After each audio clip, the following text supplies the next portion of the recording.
What if doing more is the very thing blocking your breakthrough? There comes a moment in life when, despite all your effort, hustling, journaling, visualizing, praying, nothing seems to move. You whisper, "Why isn't this working?" But the truth is, alignment can't be forced. Carl Jung said, "What you resist not only persists, but grows in size." Your affirmations may sound strong, but if the energy beneath them says, "I don't have it, I'm not enough," the universe listens to that, not your words. You're not failing because you're lazy or broken.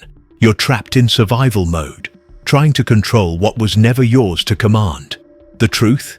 You don't attract what you want. You attract what you are. You think you want success, but what if you're actually chasing healing? We've been conditioned to chase, to believe that happiness lies at the end of a relentless grind. But Carl Jung didn't encourage chasing dreams. He asked us to pause and ask, why am I chasing this in the first place? You may be craving love, but is it love or is it fear of abandonment? You may obsess over money, but is it wealth or the desire to prove yourself? Jung's insight. Until you make the unconscious conscious, it will direct your life and you will call it fate. Chasing rarely leads to fulfillment, because life doesn't give you what you say you want. It gives you what your energy says you are. Your words might say, "I'm ready," but what does your energy whisper? You say you want love, success, peace. But if your unconscious identity is rooted in fear or unworthiness, then no matter what you say out loud, your energy tells the universe otherwise. You don't attract with affirmations, you attract with alignment, with belief, with embodiment. This is why some people seem to manifest effortlessly, because they've become what they're asking for, and others, they chase endlessly, because they still believe they aren't enough without it. Let that sink in. You're not lazy. You're just trying to manifest from survival mode. But real creation doesn't come from fear. It comes from integration. Letting go isn't weakness, it's wisdom. Most people confuse detachment with giving up. But real detachment is clarity. It says, "I've done my part. Now I trust the rest." It's not apathy. It's not pretending you don't care. It's reclaiming your energy from outcomes you can't control. When your identity no longer depends on getting the result, that's when the result flows freely. Carl Jung believed transformation doesn't happen through obsession. It happens through surrender, not giving up on what you desire, but letting go of the belief that you need it to be whole. After letting go, when nothing seems to happen, that's when everything is happening. You surrender, you stop forcing, you trust, and then silence. No signs, no miracles, no shift, just nothing. But the void is not a punishment. It's the sacred in-between. It's the space where your old self has died and your new self hasn't arrived yet. Carl Jung called it the creative void. In all chaos, there is a cosmos. In all disorder, a secret order. Though it feels like nothing is happening, your soul is reorganizing. Your nervous system is rewiring. Your energy is preparing to hold the very things you once begged for. The void isn't the absence of progress. It's transformation in disguise. You can't attract wholeness while hiding your wounds. Most people try to manifest by focusing on what they want, but they skip the most essential part, facing what they've disowned.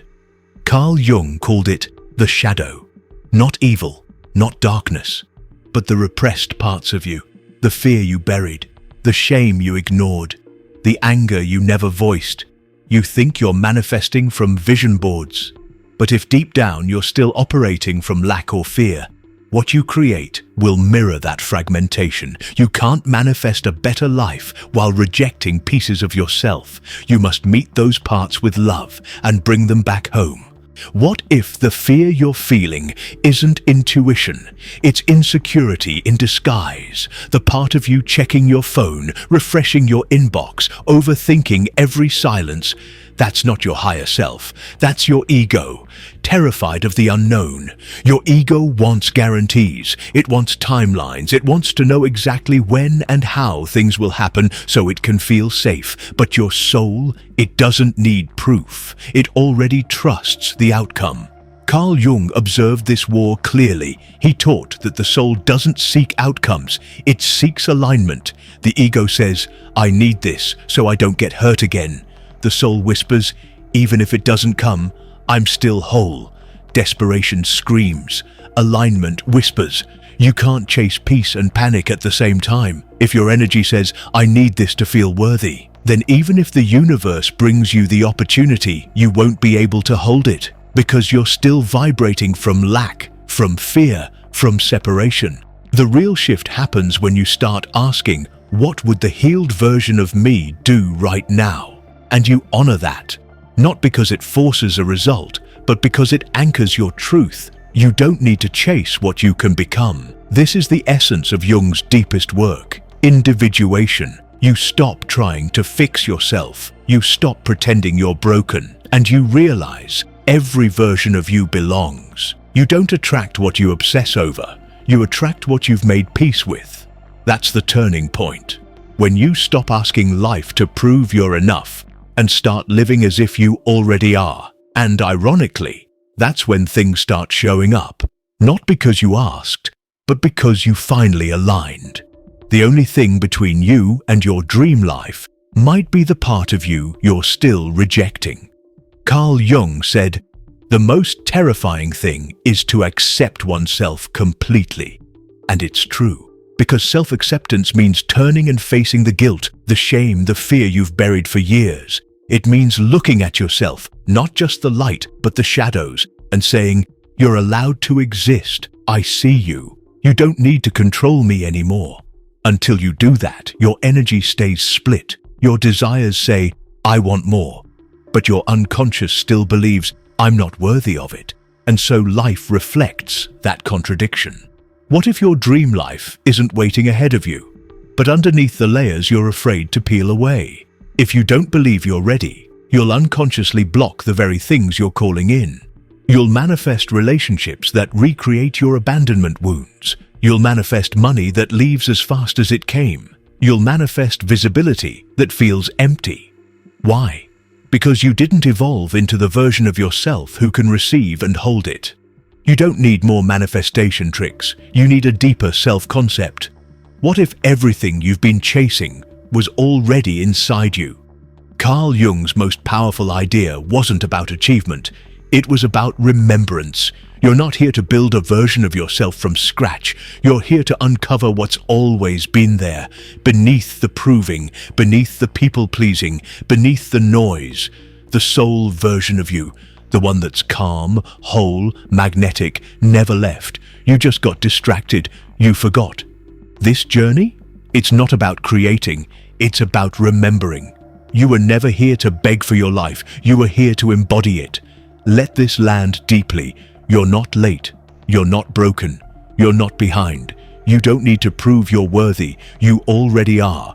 And when you stop chasing, when you stop fixing, when you stop begging the world to validate you, that's when life finally mirrors your truth. You don't need to hustle your way into alignment. You just need to return to your breath, to your soul, to the truth that's always been waiting for you.